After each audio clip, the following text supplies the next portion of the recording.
అన్నంలోకి కానీ, దోసలోకి కానీ, వేడి వేడి ఇడ్లీలోకి కానీ ఈ చట్నీ చాలా బావుంటుంది. ఆనపకాయ పల్లీ చట్నీ. ఒకసారి నేను చేసే విధంగా మీరు ట్రై చేసి చూడండి. చాలా బాగా కుదురుతుంది. ఫస్ట్ అయితే కళాయి తీసుకొని దాంట్లో ఒక 2 టేబుల్ స్పూన్స్ ఆయిల్ వేసుకొని, దాంట్లో ఒక హాఫ్ కప్ పల్లి వేసుకొని, దాని తర్వాత పచ్చిమిర్చి మనం కారానికి తగ్గట్టుగా ఒక 10-12 పచ్చిమిర్చి తీసుకొని వేసుకోవాలి.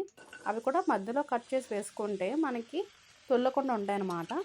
దాని తర్వాత ఒక టేబుల్ స్పూన్ జీలకర్ర వేసుకొని కొంచెం వేగాక పక్కకు తీసేసుకోవడమే. దాని తర్వాత అదే కళాయిలో ఇంకా 2 స్పూన్స్ ఆయిల్ వేసుకొని, నేను 3 కప్పులు ఆనపకాయలు తీసుకున్నానన్నమాట. 3 కప్పులు ఆనపకాయలు వేసేసుకొని, దాని తర్వాత ఒక 2 ఆర్ 3 టొమాటోస్ కూడా వేసేసుకోవాలి. దాని తర్వాత ఒక చిన్న నిమ్మకాయ సైజ్ అంత మనం చింతపండు తీసుకొని వేసుకోవాలి. అది ఒక 5 మినిట్స్ కుక్ చేసుకొని పక్కకు తీసేసుకోవడమే. దాని తర్వాత అది కొంచెం చల్లారిన తర్వాత మనం గ్రైండ్